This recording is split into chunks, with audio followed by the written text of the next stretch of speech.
Come and get them!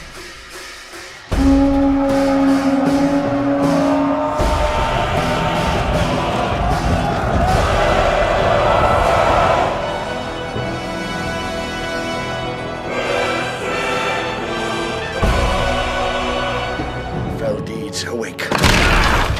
Now for wrath, now for ruin, and the red dawn!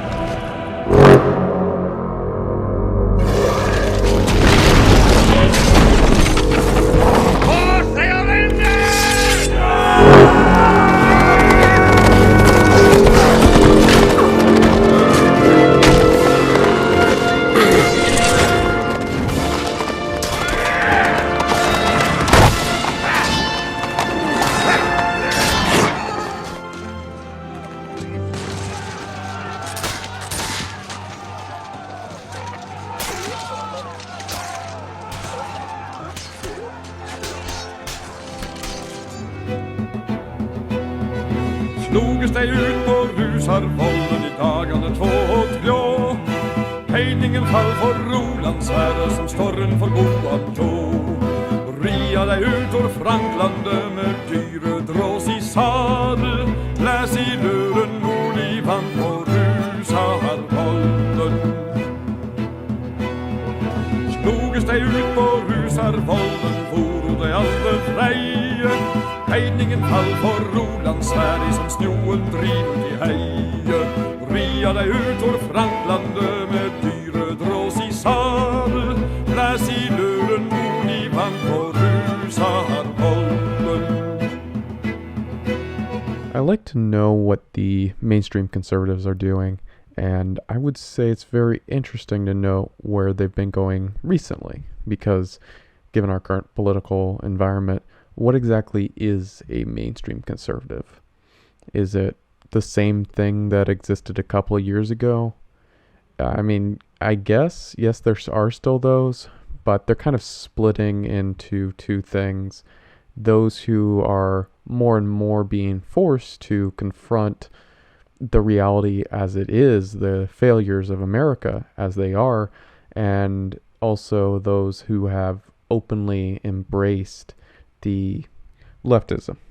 And how this seems to happen is that they make concessions on very key issues that ultimately change their voter base. And after all, some of it's willing.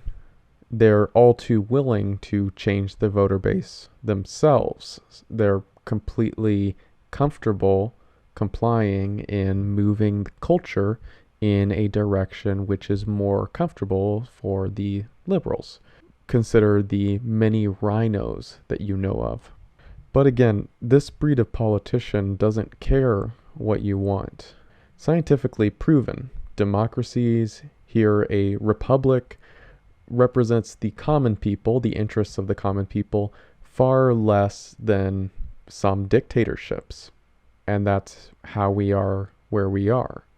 But Michael Walsh and his writing here is a little bit different. Certainly he comes from a background of a mainstream conservative, but he's starting to show some interesting signs. He's also not to be confused with the Daily Wire contributor Matt Walsh, who has likewise showed some interesting signs regarding actual confrontation of where we are, the politics, the failures that America has had. Now, we are told that if you speculate that the powers that be in this culture want to replace white people, we're told that this is the great replacement theory, and it is a white supremacist conspiracy theory, and it's pretty much the worst thing you can ever say. If you are to say this, speculate about this, then you are a white supremacist. That's what we're told. You can't talk about replacement. And yet, So I'm just trying to work through this in my head here. Help me out. So we're bringing in a flood of immigrants over the southern border, non-white. We're putting policies in place with the express purpose of having fewer white people in universities and in positions of power. And we're celebrating the reduction in the white population. I mean, it sounds like you want to replace white people. So this is replacement, is it not? And you're happy about it? I mean, Jennifer Rubin is celebrating that there's fewer. You could never do this with any other race of people. Can you imagine if there was a report about, there are fewer black people in the country today than there were 10 years ago? Can you imagine anyone reacting to that and saying, this is fabulous news? No, anyone who did that would be seen as a genocidal maniac. And if you were to accuse that person of wanting to replace black people, everyone would say, well, yeah, that's exactly what he wants to do, clearly.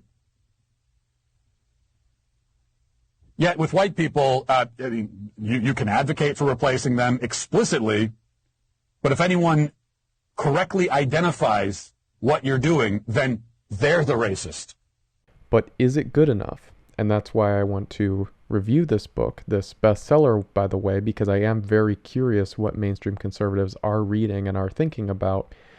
And I want to see if this book, if the kind of writing and thinking that Michael Walsh is able to lead his readers through is good enough. Let's start here. Michael Walsh is a perfect specimen of boomer, mentally speaking. At least, let's go into this major book of his and what it represents about him. Interestingly, he starts off pretty strong. On page 12, he points out that war is common rather than the exception. Instead, he explains war in a less biased way, which points to it as a common form of expansion or a survival mechanism, including, as he says, a defense of those personal, social, and political elements a society holds dear. In general, I find his introduction to be a pretty realistic one, and he goes on to explain war as a mechanism of protection for progeny in particular, and that often this is why we are thinking of it as protecting females and children, as he says, in large measure to win and protect the former and to ensure the survival of the latter, a truth not lately much told or acknowledged. Children, once the future of a society, are now seen in the right-thinking quarters of the post-industrial and sumptuously feminized West as a burden, both economic and social. Women are regarded by some as fully capable of holding their own in any contest with men, whether mental, emotional, or physical, without any distinction or allowances, and as for men, well, the sooner they disappear into the dustbin of history, the better. After all, as the anti-war slogans of the 1960s put it, war is unhealthy for children and other living things. And who, historically, has fought, started, won, lost, or finished wars? From this part of the introduction, it's pretty clear that he does have some grasp regarding what anti-war has been used for, to feminize and weaken, and that a lot of this runs very deep. But with his consideration of the modern woke, you might have noticed that he's missing a couple key words. A couple words that the woke would not hesitate in exclaiming their disdain for. So I'll fill you in on what those words are missing soon enough, but for now maybe you can pick them out. And note that he is more so focused on the masculine versus feminine thinking, where one's biology might pull them and where another's biology might pull them to a different role and different positive attributes that are very useful to a society functioning. So let's look at the overview from here. This is the table of contents. And as you see, the prologue and the introduction, pretty good. Then we have a variety of last stands given not quite their own chapter. Often enough, he'll actually include multiple last stands into these chapters, which does create some interesting parallels rather than just being pure history. And after all, early on he has stated an intention to include largely just Western last stands, and he refers to that often. For example, Go Tell the Spartans is his first major chapter, and he refers to that one again and again for the role that the Spartans might have played in protecting what he considers the beginning of Western civilization. just as he says on page 42, in contrast to what he calls the top-down tyranny of the East. Consider by comparison Walsh's writing on the later Crusades and Martin Luther's thoughts about what Muslims were doing in Europe. From page 157, originally Luther had viewed the Turks as God's punitive justice against European Christians who had fallen from their faith and a welcome corrective against the impiety he had so recently excoriated in his 95 Theses, which should quite clearly indicate to most reading this that Luther, like most Christians throughout history, could think of different people groups as different and having different roles.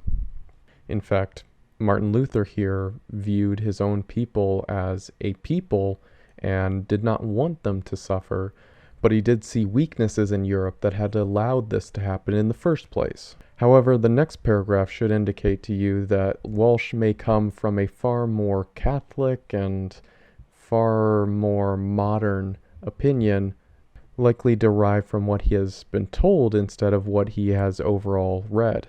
This paragraph goes, "The spiteful Luther, a man motivated by Luciferian rage against his real and perceived enemies, particularly the Pope, the Antichrist, and the Jews, had finally awakened somewhat to the Muslim threat, partially rearranging his 'we had it coming' attitude to one a bit more prudential, although dogmatically he still regarded Orthodox Catholics and Jews as far greater sinners." Now, of course, this does illustrate a couple key points. We do see a little bit of how Europe was being driven apart by the differences in Christianity, but that deep down, when confronted by a more hostile, more different group of people, here the Muslims, they had reason to come back together. And that might be very important when considering the continued defense of Europe, despite continued conflicts of Catholic versus Protestant. And this becomes all the more clear with additional pages in this chapter. Here, page 160 to 161, we get another idea what sort of thoughts might have made this a clear threat back then. Reading, "In short, no one advocated a negotiated settlement with the Turks, except on a provisional or compulsory basis. Alliances and even surrender, of course, occurred, but as the Christians learned to their dismay, the Turkish word was nearly worthless. The Muslim doctrine of taqiyya saw to that. Time and again in The Siege of Sighet, Zrini remarks upon the faithlessness of the Turks and on the dire consequences that befell those Christians who trusted them. Let one example among many suffice. Foolish is he who believes the Turk's oath, especially if he entrusts his life to the Turks. A Turk considers it a sin to hold to his word, especially if it is given to a Christian." And then he goes on to write, "Today we fight over politics and seek political solutions to problems so academically intractable that, thanks to political correctness, we can no longer give them either tongue or voice. For at root, war is not about ideology. No one dies for an abstract, impersonal concept, no matter how motivated or animated he was at first by its tenets, but by the most personal and elemental emotions to which the human animal is given: home, hearth, country, faith, leader. When the Muslim and Christian heroes clash at Sighetvar, they may have been mustered there by faith, however described, but equally they meet on the field of honor because of their tribe and their sex." And I'll add to this description by going back to page 106 and pulling from the same kind of description that I found many years ago when I was researching the Crusaders myself.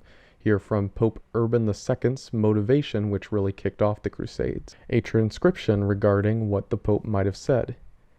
He said, "O race of Franks, race from across the mountains, race chosen and beloved by God, as shines forth in very many of your works, set apart from all nations by the situation of your country, as well as by your Catholic faith and the honor of the Holy Church. To you our discourse is addressed, and for you our exhortation is intended. We wish you to know what a grievous cause has led us to your country, what peril threatening you and all the faithful has brought us. From the confines of Jerusalem and the city of Constantinople, a horrible tale has gone forth, and very frequently has been brought to our ears, namely, that a race from the kingdom of the Persians, an accursed race, a race utterly alienated from God, a generation forsooth, which has not directed its heart and has not entrusted its spirit to God, has invaded the lands of those Christians and has depopulated them by the sword, pillage, and fire. It has led away a part of the captives into its own country, and a part it has destroyed by cruel tortures. It has either entirely destroyed the churches of God or appropriated them for the rights of its own religion. And then he goes on, as I placed on screen, to describe a series of cruelties which we would expect to have happened at that time, because this does seem consistent enough with, well, some of the historical accounts. But again, though, you can read that Pope Urban II, like a Christian of his time, like most Christians of most times, was able to consider the differences of different groups, including the well-being of specifically Western Christians, even if that meant advocating for war against those who were butchering Western Christians. And in this you can read that it is an explicitly racial appeal which worked, which defended Europe. And as such, in the context that Walsh has given us, we can interpret the pagan Spartans as the saviors of Europe early on, and the white Christian collectivism as the saviors of Europe later. It certainly would seem that a racial appeal worked to keep people alive. However, Walsh does move this into considering, again, faith. On page 115, he instead says, "The church never recovered its primacy as France evolved into one of the first European states to become officially secular. Faith, however, is one of the things that made France great. It mobilizes the Crusades, built the most magnificent cathedrals in Europe, and gave us some of the greatest sacred music, especially for organ, ever written. Today, however, the French have no spiritual resources within themselves to oppose their country's burgeoning Muslim population, which not only has no use for Catholicism, but for the concept of laïcité itself. Will the French fight for their country as Roland did? It seems, alas, improbable." This is an interesting and crucial contrast, certainly in regards to my work, which would be why I've rearranged these elements to be next to each other in the order of my choosing. It is, however, a critique, what I view as a crucial problem here. The thesis put forth by Walsh here is that Christian spirituality was useful to motivate a war which did respond directly to Muslim aggression, and therefore the passion which the Crusaders fought with and the numbers that they came in ensured the survival of a vast number of Europeans, and certainly the survival, therefore, of Western civilization. He's even able to go further in suggesting that modern immigration into France, though declared legal, in quotes, is a hostile invasion in actuality, which does, in actuality, endanger the well-being of the French and their civilization, their children. A very dangerous situation, and he has offered here a comparison to the violent resistance of the past. And this as a suggestion is very bold given our current state of censorship. And for that matter, the dominant moral framework which has been imposed upon us from a young age, which has, it would certainly seem, led to our continued detriment again and again and again across all Western countries. So to all of this, I certainly would like to get Michael Walsh a copy of Jason Kuhn's Go Free. But perhaps Michael Walsh has actually done a particularly good job reaching a lot of very normal people here. The book is again very popular. However, critique time again. Pope Urban's appeal, which motivated so many, did have an explicitly racial aspect, which would conform to the exact need to defend home and tribe, which Walsh has commented on. On the other hand, Walsh will offer several examples where the last stand is a vicious fight, not Muslim versus Christian, but Christian versus Christian. In this way, Walsh has written some sentences as part of an accurate history, which actually begin to create some major cracks in his own statements regarding culture and religion. Christianity in particular has spread far and wide, But he mentions that the last stand of the Alamo would be Catholic versus Protestant and religiously unaffiliated, maybe. A racial struggle for territory, ultimately, same as most racial struggles for territory, despite their shared Christianity, or somewhat shared Christianity. More glaring even would be Walsh's note that the Amerindians who killed Colonel Custer, his men, and butchered them with their expressed motive of racial animus were likely converted to Christianity. Not just that, but many Amerindians had been looking for a messiah to channel their racial grievances, and adopted a combination of Christian and tribal belief.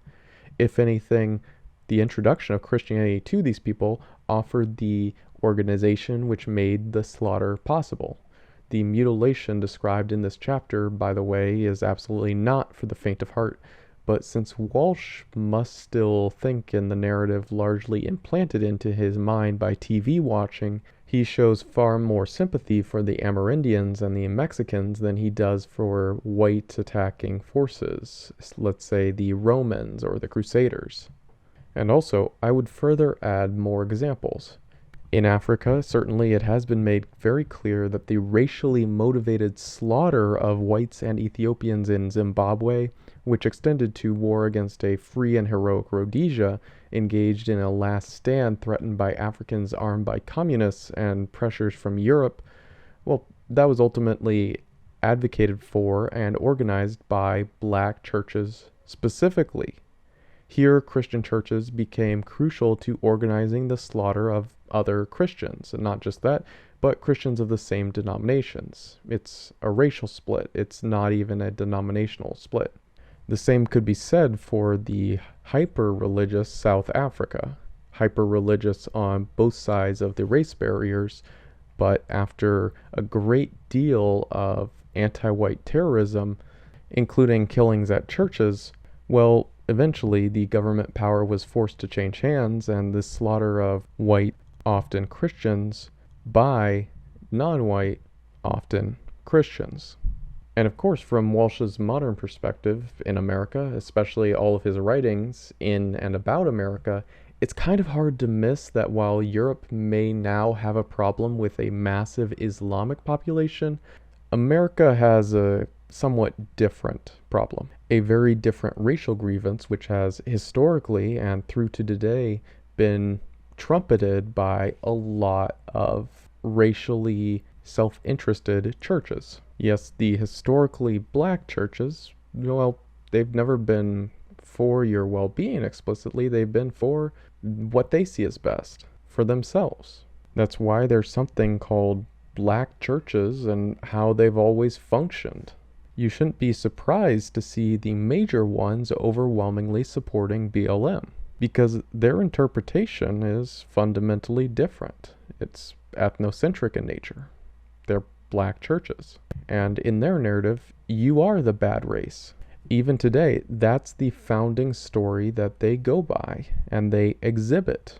And if you just think about America, the beautiful America, the Christian country, which was filled with race riots, well, why was such a Christian nation filled with race riots for so many decades? Because this isn't a new thing, by the way.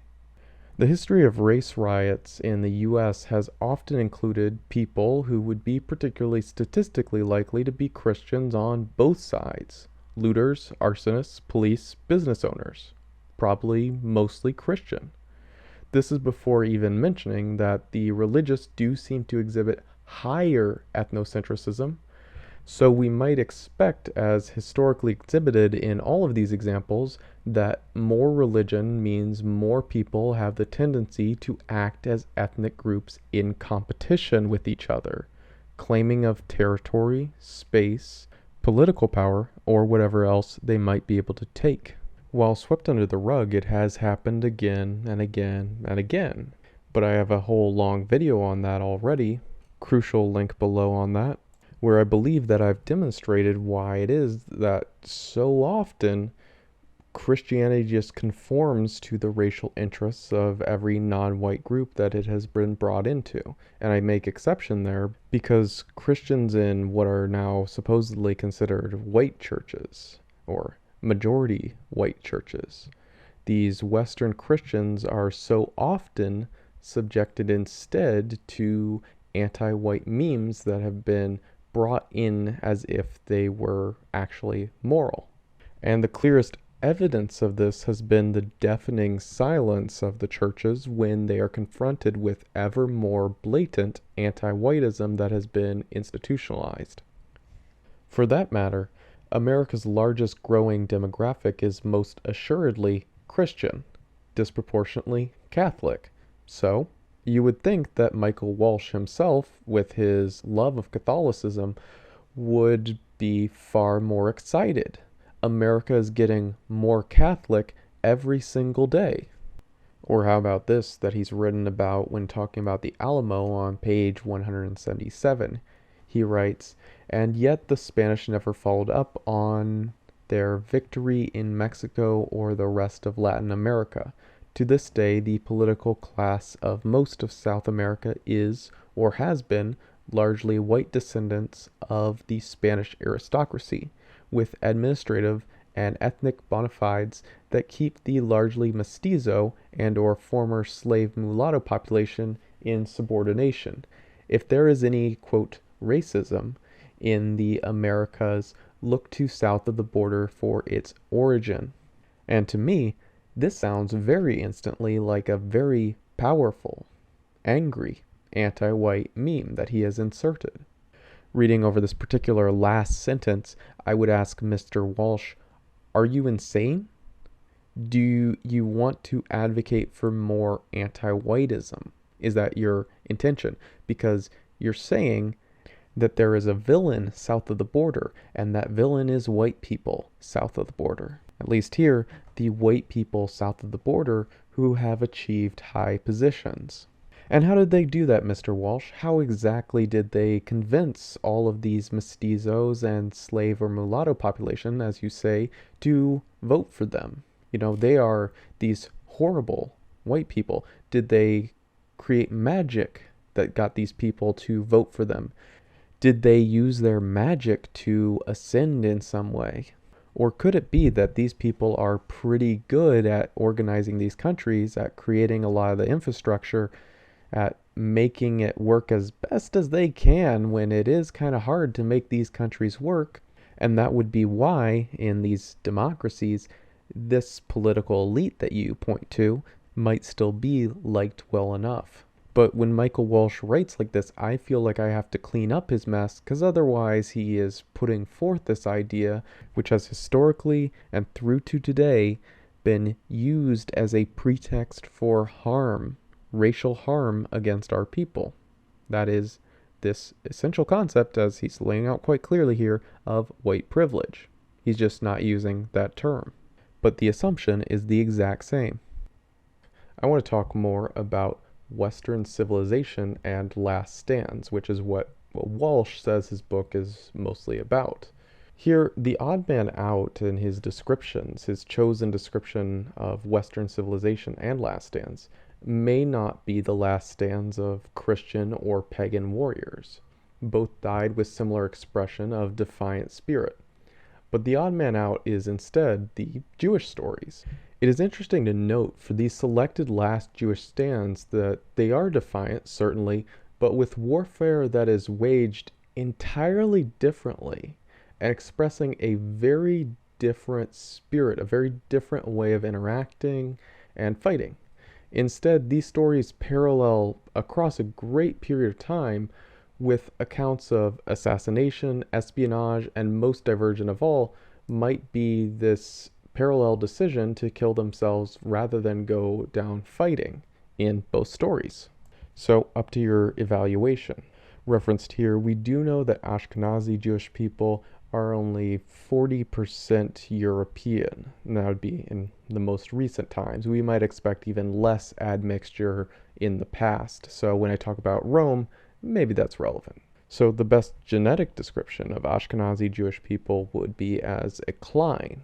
And in terms of history, I'm sure that you know all too well the many, many stories that are provided on your TV from Hollywood, which tell victim narratives, where again and again the Jewish people are victims. which would mean that obviously your ancestors are the villain in that story, including ancestors and full civilizations that many, many Western people might even still find very inspiring. For example, the Roman Empire. In the Masada story, Rome itself, the Romans, are the villain.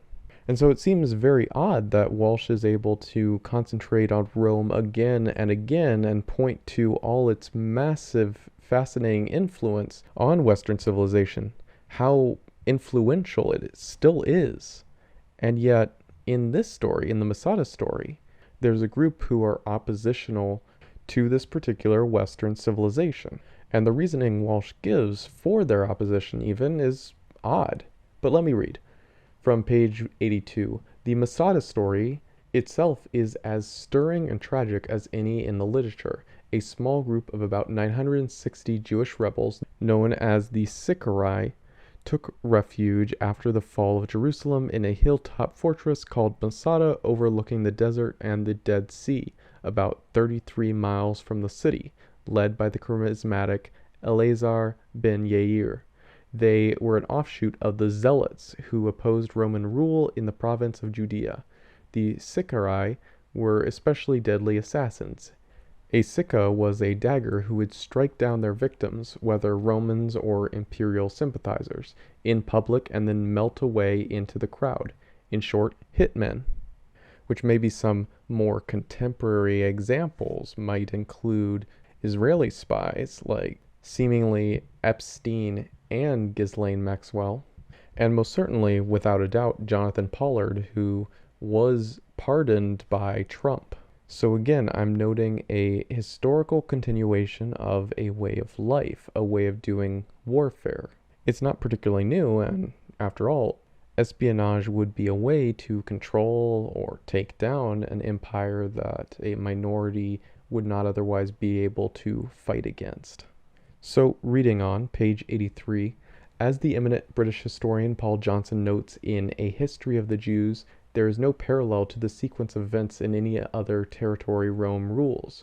Why were the Jews so restless? It was not because they were a difficult, warlike, tribal, and essentially backward society, like the Parthians, who gave the Romans constant trouble on the eastern fringe. On the contrary, the real trouble with the Jews was that they were too advanced, too intellectually conscious to find alien rules acceptable. The Greeks had faced the same problem with Rome. They had solved it by submitting physically and taking the Romans over intellectually. Culturally, the Roman Empire was Greek, especially in the East.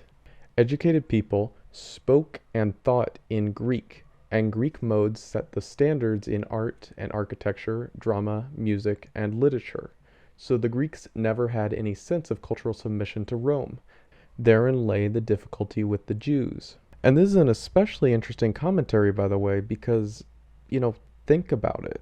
If someone can control your architecture, drama, music, literature, but just some of these, if it's drama and literature and art, if these were taken over, let's say by people who have opposing interests, and a very opposing culture, if this opposing culture got in charge of the language of a country and could use it to set the moral precepts of that country, then they could control a lot. And for Rome, this wasn't that bad of a thing. If anything, it may have been very adaptive because the Greeks and Romans were similar enough and their interests were similar enough, and this seems to have made Rome last a good amount of time. But you can easily imagine the incredible power that a people in opposition in some way to the majority could wield if they get control over the language. Then they can make their perceived enemies think within the moral context using the words that they've given their perceived enemies to think in. They would have set the bounds of that conversation, the moral framework, which would be completely maladaptive to that majority. Indeed, Walsh goes on to write here, in this more adaptive take, Greek was the language of the intellectuals, the tongue of poets and philosophers. If you wanted to influence the course of events during the early Roman Empire, you wrote and thought in Greek. He then writes, the problem was the Greeks and the Jews did not get along. Although the two populations were roughly equal, it was the Greeks who controlled the intellectual currents of the Roman Empire, and they had little use for Hebrew language or culture. The culture contempt on the Greek side and the love-hate which some educated Jews had for Greek culture were sources of constant tension. In a way, the relationship between Greeks and Jews in antiquity was akin to the dealings between Jews and Germans in the 19th century and the early 20th, though that comparison should not be pushed too far. As Johnson notes, the Greek texts were celebrations of honor and virtue. The Jewish texts were plans of action. The Greeks tried to understand the world, the Jews wished to transform it into what they thought it should be, whether through education or revolution, and, if need be, martyrdom. The Greeks had many gods, the Jews had one. It was a Jewish culture into which fit comfortably the Maccabees' revolt against the Hellenistic Seleucids, an empire that stretched from Asia Minor throughout the Levant and into Mesopotamia, Persia, and Afghanistan, and Pakistan. But in the end, as I've indicated, Masada just simply ended with mass suicide. Exactly the same as the Battle of Warsaw, which Walsh also writes about. So quite clearly across time, we get the very clear impression that this genetically distinct group of people live, fight, and die completely differently. It's very divergent from the impression that we get otherwise of what Western civilization is. So I would completely disagree with Walsh's assertion that all of this is representative of Western civilization. Some of what he has selected is representative and carries the same central themes of Western civilization throughout, and some of these events do not carry those themes. Some of them are in clear contrast. But obviously he's thinking very differently also. Another comparison would be this from Pavlov's House, which he writes about very positively, even though he admits quite clearly that Pavlov and his men, they're not just fighting. These particular people were active communists. So one might very quickly wonder if Walsh is presenting a double standard in which National Socialism is particularly evil and the followers of it were particularly evil, but communism was just a very evil regime in general, and the actual Communist Party members were not so bad. This contrast particularly becomes clear in the notes and the insults that he's written. While on one hand he has mentioned in note 23 that the term Nazi is actually just a slur and was always a slur, it was never actually what they called themselves. So yes, when you are watching a movie and you hear the term Nazi, that is historically incorrect. But despite this correct curiosity on Walsh's part, he goes on to just actively accept that, quote, in this annihilation of faith, the Soviets had much in common with their German socialist neighbors to the west, who were as dedicated opponents of Judeo-Christianity as the Russians were. And this claim should certainly strike you as ahistorical conflation. Communism was openly hostile to Christianity from the very beginning, socialism too, from the beginning, from Marx's own writings, and it continued with a lot of actual Christian persecution. The physical death of millions. And for that matter, this should really stick out to you in terms of what you learned from TV, movies, and school. If we just take a quick look at even a Wikipedia article, but just get an idea about Christian persecutions in the Soviet Union, if we just follow the links, look up some basic estimates, we'll pretty quickly see that the estimate for victims, Christian victims, white Christian victims dead from the Soviet Union alone, we're looking at 12 to 20 million. Yes, tens of millions. It's an absolutely insane number, and it's particularly insane given that you don't hear as much about that. Now, do you? Even in your head, I'm sure you're vaguely aware of how many communist victims there are. I'm sure that you at least learned it as a statistic in school, but I'm absolutely sure that you don't think about the statistic in your mind that you did kind of learn in school.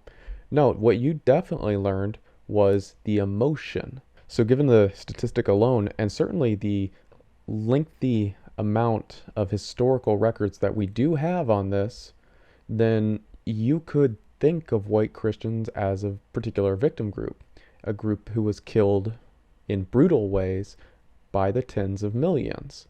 But you're denied that victim narrative. You're not allowed to be a victim.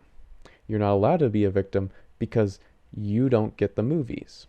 And so you absolutely should not be surprised that modern colleges, or even public schools, and Hollywood are way more sympathetic to communism than to alternative political ideologies, and especially the alternative political ideologies that have historically dealt with communists extremely harshly. And often in perspective too, this means that they dealt with these communists eye for an eye, because the communists and the socialists were indeed fighting in the streets. And more so, this is why you don't hear as much, I would say, about Spain or Italy from these time periods. Spain had to deal with literally international communists coming in and attempting a civil war against them. And so nationalists, traditionalists, and monarchists came together to fight that war, and ultimately they won.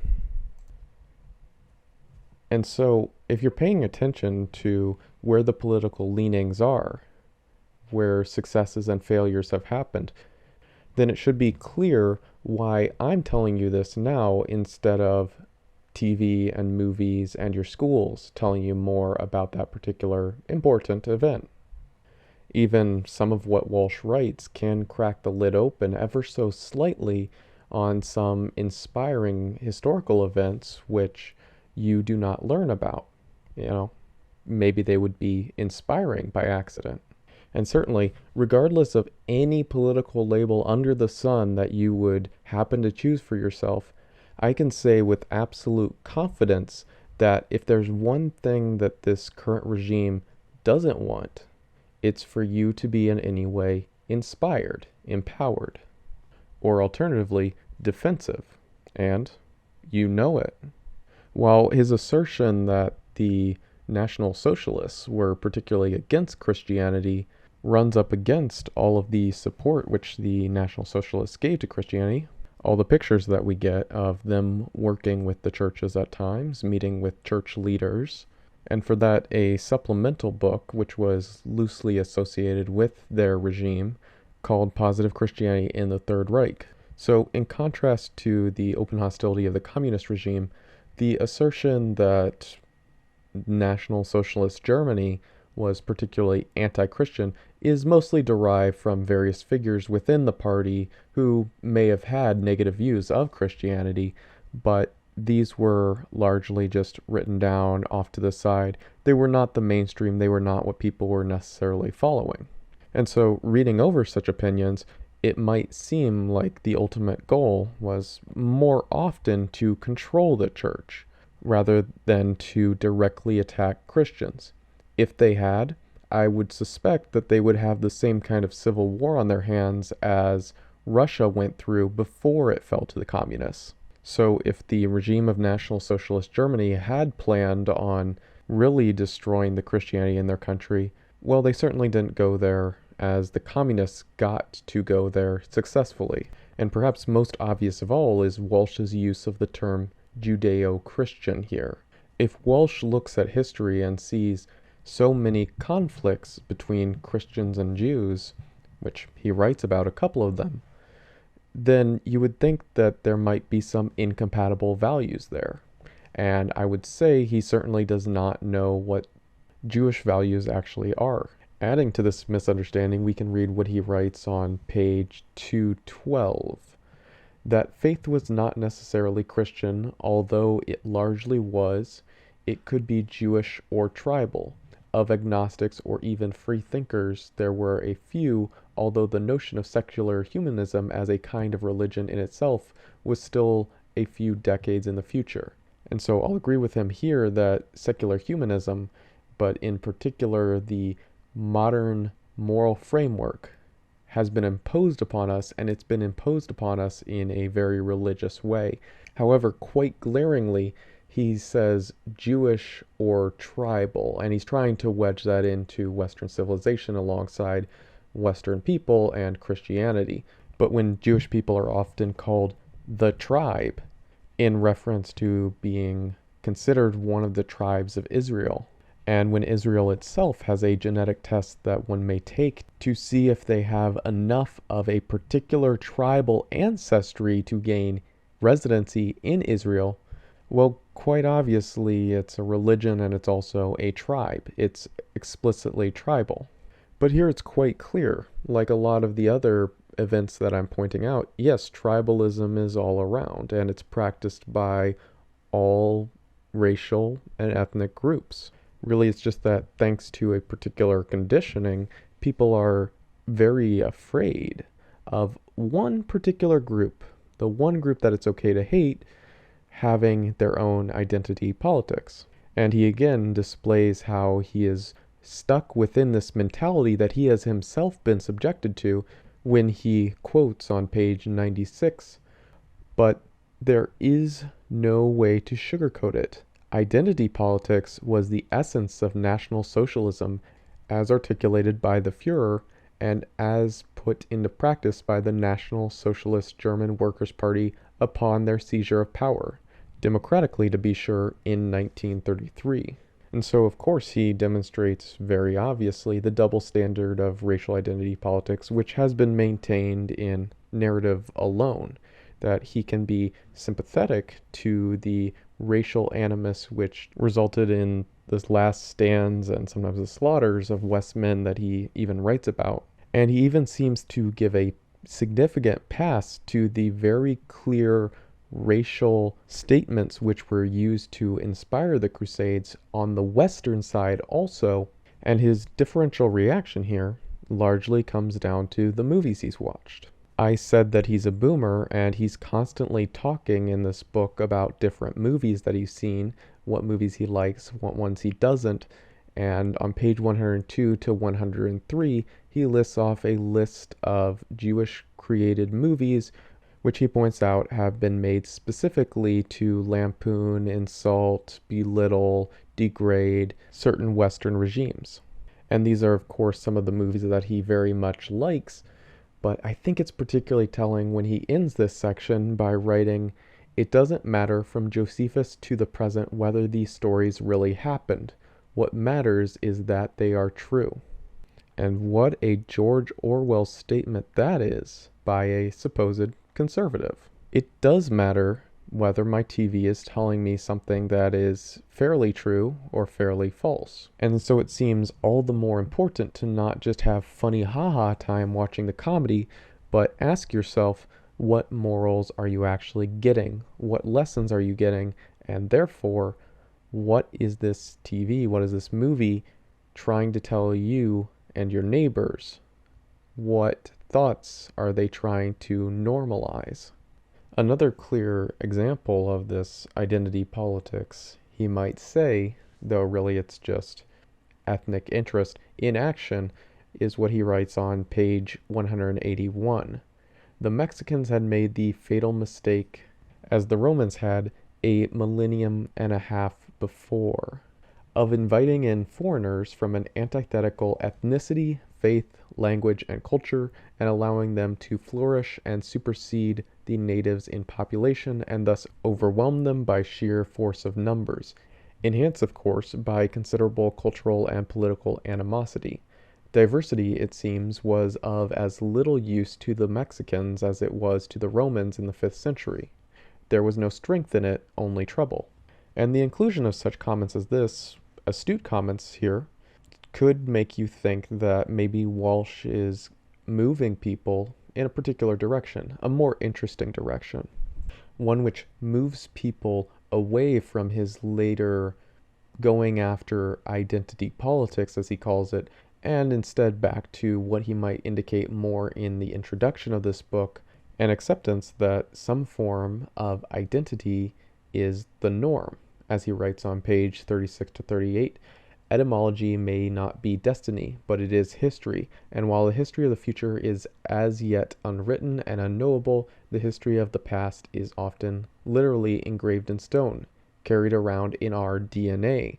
And he writes, in a time that prizes authenticity and identity, it is passing strange that this most fundamental aspect of identity is dismissed as jingoism, while transient sexuality is regarded as fixed and immutable until fashion or personal whim dictates otherwise. History may not describe an arc, but it most certainly does blaze a trail, like that of a comet. In Greek, long-haired, leaving only the void of the future to be yet filled in.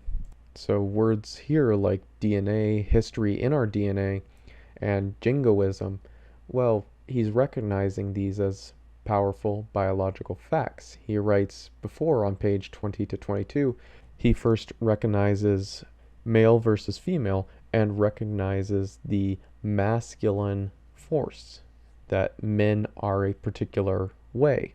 He has, after all, correctly reminded us that men do have some tendency towards tribalism, and that tribalism channeled into the protection of women and children. And then his critique of the modern attack on masculine and feminine roles is astute. He writes, instead, we are witnessing an attempt at profound cultural and historical change, the transformation of men into women and women into men, at will and on a mere say-so. That is as audacious as it is insane. The profoundly ahistorical, anti-cultural, and unscientific assertion that something as elemental as biology can be altered on a personal whim is something unique in human history. Autonomy without God, indeed the replacement of nature, nature's God, or God himself by mere humans who have abandoned their sense of the transcendental and substituted instead a perverse desire to abjure the evidence of their own genitals in the pursuit of a counterfactual.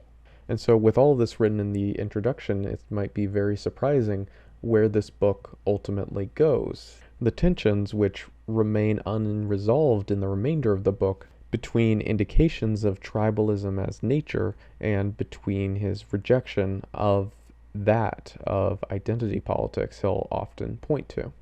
He writes in particular on page 26 to 27, also of the introduction, to my surprise, he writes, is it racist to sacrifice yourself for your own kind, rather than submit to the sword of the alien enemy seeking to supplant you?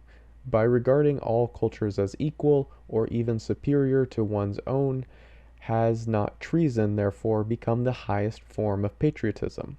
The cultural Marxist import of critical theory would have us ask these questions not to illuminate the moral issues which have long since been decided, but to sow doubt about our most basic social concepts. A pacifist, post-Christian, feminized West seemingly can no longer take its own side in a quarrel. And I would say to that, it's one group cannot take their own side in an internal quarrel within Western countries. And that's exactly how the anti-white narrative works. I'd guarantee that Walsh would be pretty quick to condemn an identity politics for Western kind, despite a fully institutionalized narrative of anti-whiteism. And he does that because he's been taught to associate that mentally with National Socialism. He says as much. But here he writes, accommodation, inclusivity, tolerance, and above all shame have become the new watchwords. In a politically correct culture, only a fool would sacrifice himself for something as fashionably objectionable as the traditional nuclear family or as base as personal honor. And so now with the intro, the meat of the book, and the intro covered again, I need to wrap this up and say if I would recommend this book or not. Should you get it? Should you get it to expose people to some conservative ideas, some particularly relevant conservative ideas? And some portions in this book that I really only skimmed over in part, which might hint at some more interesting ideas, including some great Western struggles, some great moments of Western martyrdom and glory, which might actually be quite inspiring. Some people just don't know about these stories. And the question that comes down in the end is this book good enough that it accomplishes our goals? While I might certainly disagree with some of his historical points, he does seem to rightly indicate that survival is still truth. What results in victory is ultimately what's particularly important.